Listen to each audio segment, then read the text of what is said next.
Salut à tous, soyez les bienvenus sur la chaîne qui déboîte. Aujourd'hui, nous allons tester un petit objet fort rigolo puisqu'il s'agit de ce micro pour karaoké de la marque Calf, le G2.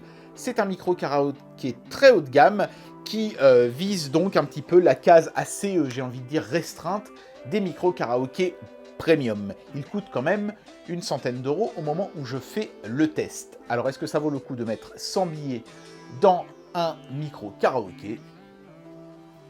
C'est parti pour le test. En chanson, bien sûr. Ça va pas être triste. Vous l'avez compris, la grande question à laquelle je vais essayer de répondre durant ce test, c'est est-ce que oui ou non ça vaut le coup de mettre une centaine d'euros dans un micro karaoké?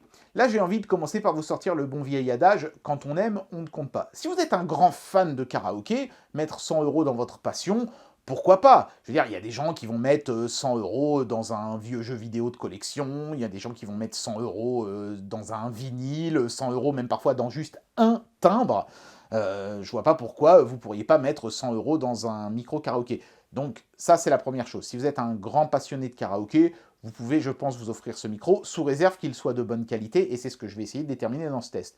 Et puis, pour pouvoir répondre un petit peu de manière plus pertinente à cette question, je vais prendre un micro qui coûte exactement 2 fois moins cher, une petite cinquantaine d'euros, 49 euros, que j'avais acheté à ma femme il y a un an ou deux de ça, que voici, hein, qui est un modèle qui vient de chez Banggood, mais que je pourrais pas vous donner le lien parce qu'ils ne le font plus, il est en rupture de stock celui-ci. Donc on regardera comment ce micro à 100 euros s'en sort par rapport à un micro qui coûte 2 fois moins cher, et ça nous permettra de mieux déterminer si oui ou non ça vaut le coup d'acheter ce micro-là 100 balles ou pas. Notez que l'emballage est très sympa puisqu'on dirait un monstre, un cyclope qui dit hello avec une corne ici, son œil au centre et l'autre corne de l'autre côté et un grand sourire. Vous allez comprendre pourquoi ils ont mis un monstre sur l'emballage. Ici, on a un aperçu du micro en lui-même, et puis il y a quelques petites caractéristiques techniques que vous lirez en faisant pause si ça vous intéresse. On va tout de suite procéder au déboîtage. On soulève simplement le carton vers le haut.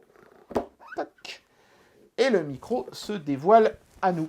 Alors déjà, premier point positif, ils nous ont épargné la forme phallique de ce micro à 50 balles, et ça, je trouve que c'est pas mal. Par contre, il est de la même couleur, mais pas de la même matière, puisqu'ici, on est sur de l'aluminium en grande partie, les autres parties étant en plastique, évidemment, et ça fait quand même vachement plus premium, ce micro, entre les mains que l'autre, hein. Donc voilà, on va mettre le micro de côté, on va y revenir dans un instant. On a du délicieux silica gel, miam miam. Un gros bloc de mousse qui cale bien l'ensemble. Et puis alors ici, je pense qu'il faut déchirer ce petit machin-là, voilà, et puis soulever ensuite, c'est ça. On a les accessoires, c'est-à-dire le câble de recharge. C'est du micro USB, c'est dommage. À 100 balles, j'aurais bien aimé avoir de l'USB type C. Le câble jack pour transformer ce micro-enceinte en micro-enceinte filaire, et ce sera indispensable aussi si vous souhaitez enregistrer vos prestations, puisque le micro ne permet pas de le faire en sans fil, c'est souvent comme ça d'ailleurs sur ces micros karaoké.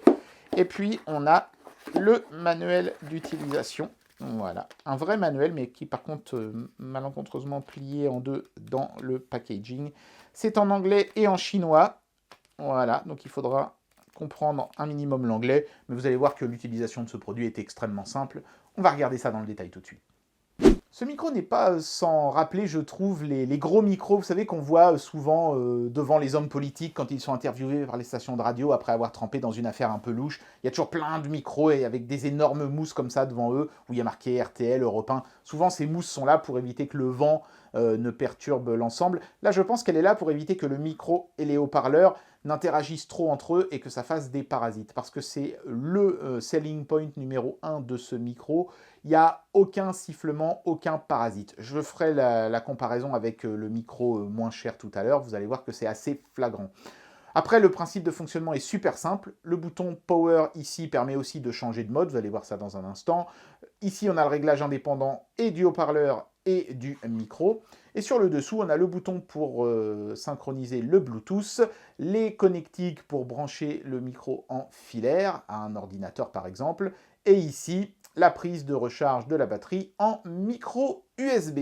Et voilà, c'est tout. Donc vous allez voir comment ça fonctionne. On reste appuyé quelques instants sur ce bouton-là. Welcome to the music world. Bluetooth connected. Voilà, donc si vous avez paramétré un appareil en Bluetooth, il va s'y connecter. Là, c'est fait. Et puis ensuite, je mets le volume du haut-parleur. Alors, quand ça bip comme ça, c'est qu'il est à fond. Même chose pour le micro. Voilà. Et puis, je parle dans le micro et ça va amplifier ma voix. Donc là, je vais faire un essai. Alors, il faut bien parler sur le dessus. Hein. Le micro est vraiment situé au sommet de l'ensemble. Sur les côtés ici, on a les haut-parleurs. Il y en a 4. Voilà ce que ça donne. Là, je suis en mode standard. Donc, ça va simplement amplifier ma voix sans la modifier. 1, 2, 3, test. On entend bien que ma voix est amplifiée. Là, je parle dans le micro. Et là, je parle absolument pas dans le micro. Avec, sans. Il y a une nette différence. C'est indéniable. Et puis ensuite, à chaque fois qu'on appuie sur le bouton ici, on change de mode. Donc, par exemple... Pop music mode.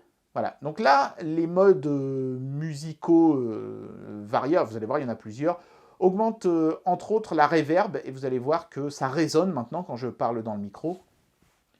Ici, on a un mode donc musical qui rend ma voix un chouïa plus aiguë. J'ai un petit peu l'impression de parler dans un hall de gare. Et puis ensuite, à chaque fois qu'on change, ça fait varier légèrement. Donc là, c'est country music. Oh my darling, oh my darling, oh my darling. C'est un petit peu plus grave. Folk music mode. Folk, bon, je ne connais pas trop de chansons folk, mais voilà ce que ça donne. Beaucoup plus grave cette fois-ci. Là, j'avais plus l'impression d'être dans un opéra. C'est pas mal. Speech mode. Speech, alors ça, c'est pour les hommes politiques. Parce que c'est notre projet de vous niquer. Super reverb mode. Alors, le mode super reverb, c'est celui qui va faire le plus résonner votre voix. Donc ça, c'est parfait pour les forains, par exemple. Et allez, on y va. Vous voulez un tour gratuit? C'est parti, rouler jeunesse. J'adore ce truc. Anime mode. Alors là, on arrive dans les deux modes, il n'y en a que deux, hein, qui vont déformer votre voix d'une manière comique. Donc ça, c'est le mode animé. Donc c'est le mode, on va dire, kawaii. Kawaii! Watashi wa spiro desu! Ouais, vous voyez, ça marche très bien. Qu'est-ce que je pourrais dire en japonais qui serait rigolo? Toari wa doko desu ka? Voilà, si vous savez ce que ça veut dire en japonais, vous avez le droit de le marquer dans les commentaires. Et alors, le mode suivant, ça c'est parfait pour faire des canulars à vos voisins qui vous embêtent. Monster mode. Bonjour, je veux faire un jeu.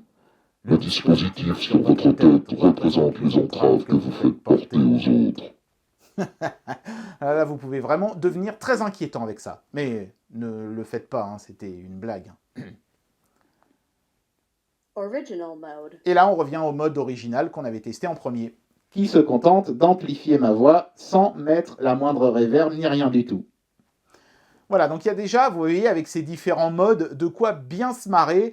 Et vous savez, c'est un peu comme quand on s'amuse à gober de l'hélium pour avoir une voix toute déformée. Bah, sauf que là, il n'y a pas besoin de sniffer de gaz. On parle juste dans le micro, ce qui est quand même mieux. Par contre, évidemment, si vous voulez faire une chorale hélium, ce sera moins cher l'hélium, hein, parce que si vous faut un micro par personne, ça commence à douiller quand même. Alors, avant évidemment de vous faire une petite session karaoké, hein, parce que je n'y couperai pas, hein, je vais être obligé, c'est évident, je vais vous montrer pourquoi ce micro coûte plus cher que celui-ci sur le point de vue du hardware. Là, le micro Calf est allumé. Je vais le rapprocher de mon micro cravate. Et vous n'avez absolument rien entendu. Pourquoi? Parce que ce micro, même avec le son à fond, hein, ce qui est le cas ici, reste parfaitement silencieux. Il n'y a pas de parasites, il n'y a pas de choses comme ça. Le son sort toujours très propre. Si je prends ce micro qui coûte une cinquantaine d'euros et qui a pas mal de fonctions avancées déjà, hein, que n'a pas celui-ci, comme par exemple la présence d'un lecteur de carte mémoire pour pouvoir lire des MP3 directement depuis le micro, mais aussi enregistrer ce que vous chantez dans la carte, ce micro, il est quand même nettement moins quali, parce que vous voyez, quand je vais l'allumer, en fait, le micro ici et le haut-parleur vont se parasiter l'un l'autre, et voilà ce que ça donne. Je pense que vous pouvez déjà l'entendre. Je vais rapprocher de mon micro. Je pense que vous l'entendrez. Hein. Il y a un sifflement et un souffle qui sont permanents et qui sont liés au fait que la proximité des deux fait une sorte de mini Larsen, c'est-à-dire que le micro enregistre le haut-parleur ressort le son du micro enregistre le son du haut-parleur, et ça fait une boucle comme ça, qui génère ce petit sifflement désagréable. Par contre, il y a un truc que ce micro fait mieux que celui-là, c'est le volume sonore maxi. Là, je suis à fond sur les deux. Alors attendez, je vais couper la reverb complètement. Voilà ce que ça donne sur celui-ci. Vous voyez que ça gueule quand même beaucoup plus fort que sur celui-là.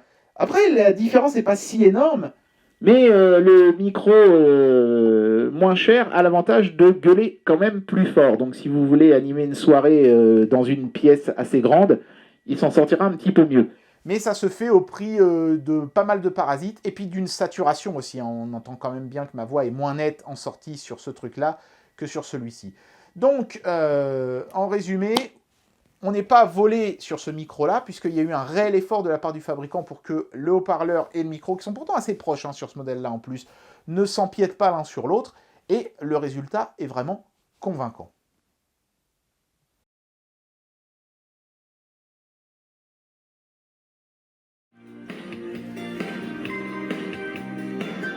Il faut que tu arriveras à laminer tes rancœurs dialectiques, même si je suis convaincu que c'est très difficile. Mais comme moi, dis-toi qu'il est tellement plus mieux d'éradiquer les tentacules de la déréliction. Et tout deviendra clair. Mais tu dis que le bonheur est irréductible, et je dis, et il dit, que ton espoir n'est pas si désespéré, à condition d'analyser que l'absolu ne doit pas être annihilé par l'illusoire précarité de nos amours destitués, et vice-versa. Et vice-versa.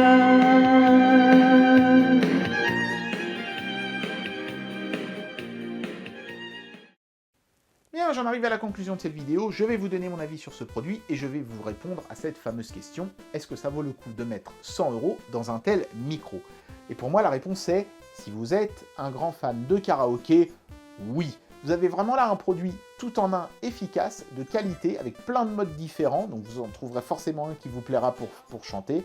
On pourra peut-être regretter que le son ne soit pas un peu plus fort si vous faites un karaoké avec beaucoup d'amis dans une grande pièce où il y a pas mal de brouhaha. Je pense que les gens dans le fond de la pièce auront peut-être un petit peu de mal à vous entendre.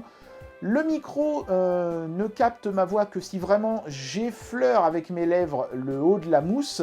Dès que je m'éloigne un petit peu, il ne capte plus rien, mais je pense que ça, c'était indispensable pour qu'il n'y ait pas de parasitage entre le haut-parleur et le micro. Voilà, il faut le savoir, mais ça pourra peut-être gêner certains d'entre vous, donc je le précise. Et puis, c'est tout. Voilà, je pense que là, vous tenez vraiment un package nickel. On peut pas faire d'enregistrement en sans fil, mais on peut le faire en filaire, donc ça va. J'ai envie de dire, si vraiment cette fonction-là vous est indispensable, vous pourrez le faire. Et face à un micro beaucoup moins cher, on a la qualité d'un son propre, sans bavure, sans saturation, sans sifflement, sans souffle, sans rien du tout. Donc ouais, c'est un très bon micro karaoké, avec des petites fonctions de déformation de voix en plus qui sont rigolotes. C'est pas le produit parfait non plus, mais je pense que si vous avez un billet de 100 et que vous aimez beaucoup le karaoké, vous pouvez vous l'offrir, vous ne serez pas déçus. Et bien voilà, c'était le test de ce Calf G2, un micro karaoké fort rigolo qui animera vos soirées avec brio. En tout cas, je me suis vraiment bien amusé avec cet objet-là. J'avais hésité à le tester, mais je regrette pas finalement d'avoir accepté. C'était un bon moment de rigolade. J'espère que cette vidéo vous aura plu, et moi je vous dis à très bientôt pour un prochain test. Allez, tchuss!